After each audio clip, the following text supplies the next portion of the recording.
Bonjour à tous, aujourd'hui je vais vous présenter un couteau de la marque Benchmade.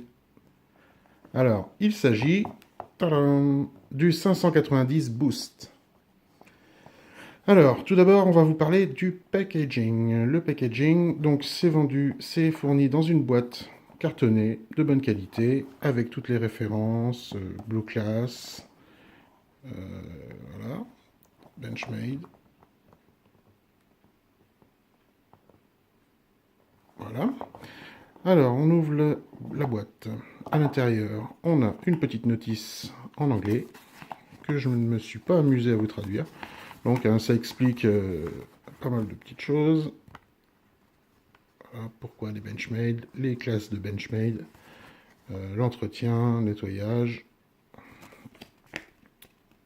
Voilà. Voilà. Donc, voilà, je vous laisserai découvrir ça. Ensuite, c'est le plus intéressant. On a un petit pochon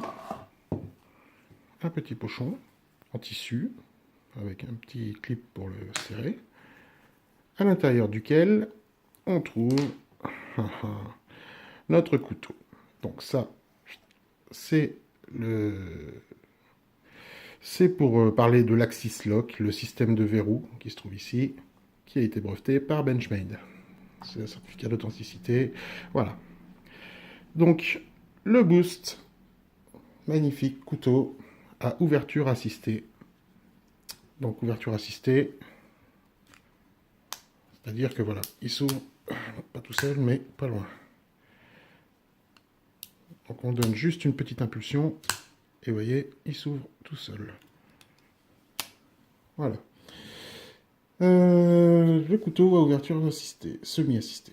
Alors, c'est pour ceux qui connaissent, donc il est 2017 ce couteau, hein, c'est un nouveau modèle. C'est le descendant du Benchmade Barrage qui a cartonné, hein, c'est un super bon couteau. Donc on a une lame magnifiquement découpée. Vous voyez, c'est une lame en spear point. Donc spear point, c'est là vous voyez le petit biseau. On pourrait imaginer un affûtage sur ce côté ainsi que sur celui-ci. Bon là il n'est pas affûté sur ce côté, hein, c'est esthétique. Voilà. Donc on a une émouture plate partielle aux 3/4 à peu près en spear point. Voilà. Concernant les dimensions de ce couteau. Alors ce couteau, il mesure 21,5 cm. On a une longueur de lame de 9,3 cm. Pour un tranchant qui démarre ici jusqu'à là, de 9 cm. La hauteur de lame, 2,6 cm. Et une épaisseur au plus large, au plus épais, de 3 mm. Il est donné pour 130 grammes.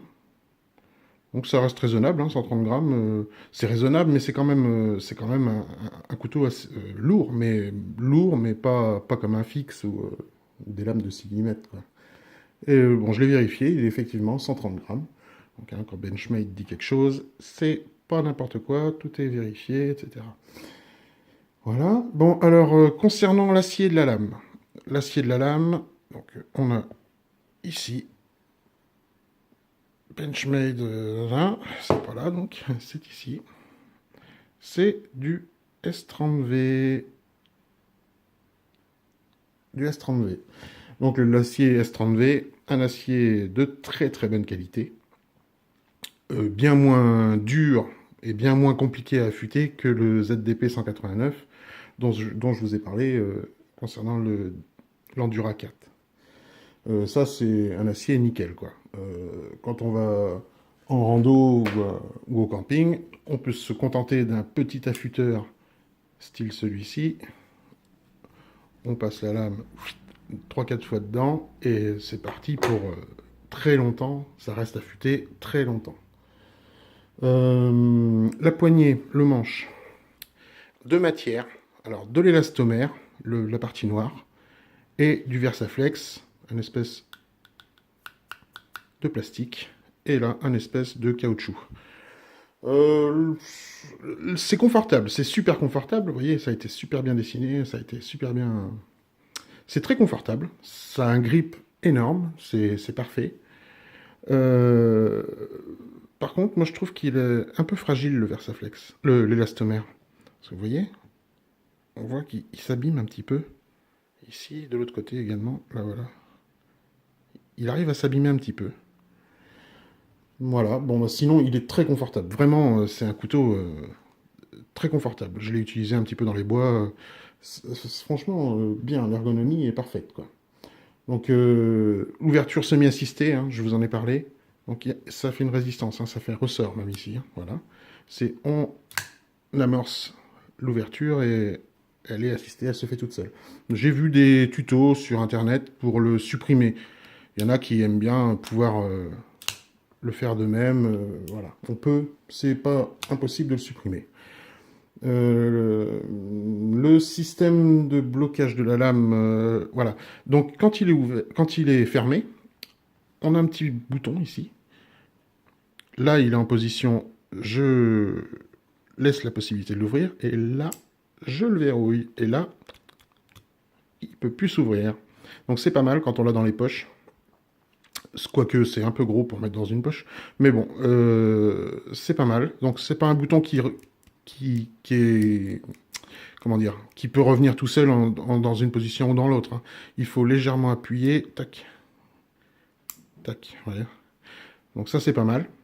Donc là on peut l'ouvrir.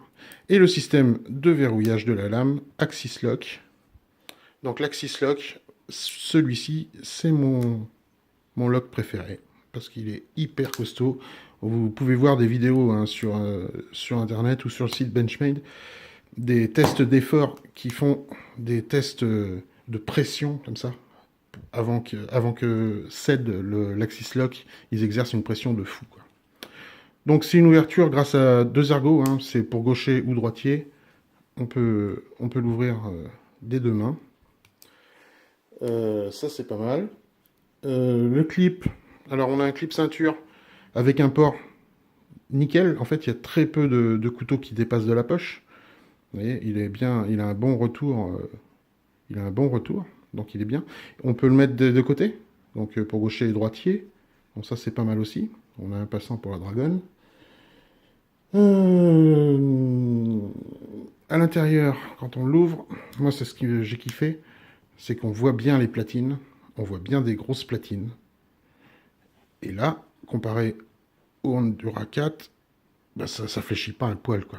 Le couteau, il est robuste, et il bouge pas, quoi. Alors, elles sont quand même ajourées, hein. On voit des petites lumières dans les platines. C'est pour un gain de poids, tout simplement, parce qu'on est déjà sur 130 grammes. Tous ces systèmes, hein, l'Axis Lock, l'ouverture assistée, une lame 3 mm d'épée, ça fait vite du poids. Donc, on ajoure un peu les platines pour limiter. C'est comme ça. Euh, Bon, je dis il est lourd, hein, mais c'est pas non plus, c'est pas un fixe. Ça reste un pliant et c'est pas fait pour faire, par exemple, du bâtonnage. Hein, surtout pas. Il y a toujours une faiblesse aussi au niveau du pivot. Ça reste, ok, ils mettent une pression de fou pour, mais sur des coups, bah, c'est différent. Il finira par prendre du jeu et par sauter. Hein. Donc c'est pas un couteau de bushcraft ou de survie. Hein, moi j'appelle ça un couteau de camping, quoi, plutôt. Hein. Donc oui, on peut pointer une branche, mais on va pas aller couper un arbre, quoi. Sinon, qu'est-ce que je peux vous dire d'autre sur la coupe. Alors sur la coupe, c'est pas un couteau pour peler de l'ail, j'ai envie de dire. C'est un couteau quand même, une lame de 3 mm. Voilà quoi. Si je coupe une pomme par exemple, bah, je vais l'exploser avant d'arriver au bout de ma coupe, quoi. C'est plus, voilà, pour faire un petit peu de travail sur le bois, tranquillou, ou alors tailler les petites branches, mais voilà, sans faire trop le malin quand même, quoi. Ouais, sinon, à la pêche, ou ça c'est pas mal aussi. On peut aussi, il est pas dans la catégorie Hunter, mais ça ferait un très bon couteau de chasse. Hein. Moi, je pense que celui-ci, ça serait très bien.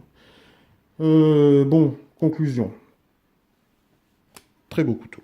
Moi, pour moi, il est vraiment très beau. Euh, les couleurs, l'aspect, la finition, vous voyez, la lame parfaitement centrée, pas de jeu, pas un poil de jeu nulle part. Le système Axis Lock, j'adore. J'en voulais un. C'est franchement le top pour moi. Les platines, gage de solidité, de robustesse, c'est nickel. Bon, le Versaflex, l'élastomère, moi j'aime bien malgré tout, parce que c'est vraiment, vraiment super confortable. C'est chaud comme matière, puis c'est un grip, quoi. Au niveau du manche, voilà, comme je vous ai déjà dit, moi j'ai une bonne main, mais il est parfait, il est parfait. On voit qu'il est un peu affiné ici et là, donc c'est pas mal aussi. Ça permet de faire des petits travaux un peu plus rapprochés. Voilà, bon, c'est pas mal. L'acier, l'acier est top, hein. Le S30V, il a rien à prouver, hein. C'est parfait comme acier. Bon, voilà, le seul petit point négatif, ça serait le côté fragile de l'élastomère. Hein, je vous montre vraiment, c'est... Ah oui, il faut quand même être prêt, hein, pour le voir. Voilà. Donc ce couteau, on le trouve sur Internet, hein. Oui, je vais pas vous dire sur quel site. On le trouve entre 160 et 200 euros, le couteau. Il est magnifique. Honnêtement, il est magnifique. Bon, ça reste un gros couteau quand même. Dans la poche, c'est pas discret, quoi. C'est pas un EDC urbain, hein. C'est le couteau de campagne quand même, hein. Bon, je joue beaucoup avec le système d'ouverture. C'est vraiment... Alors on peut tout faire normalement d'une main, hein. Mais comme il y a le petit ressort, l'effet ressort, ça facilite pas la manip. Voilà, voilà. Donc j'espère que cette vidéo vous aura plu. J'ai peut-être oublié des détails. N'hésitez pas à me demander dans les commentaires. Bah écoutez, abonnez-vous si vous aimez ce que je fais. Et puis mettez un pouce en l'air. Et puis à bientôt. Allez, ciao.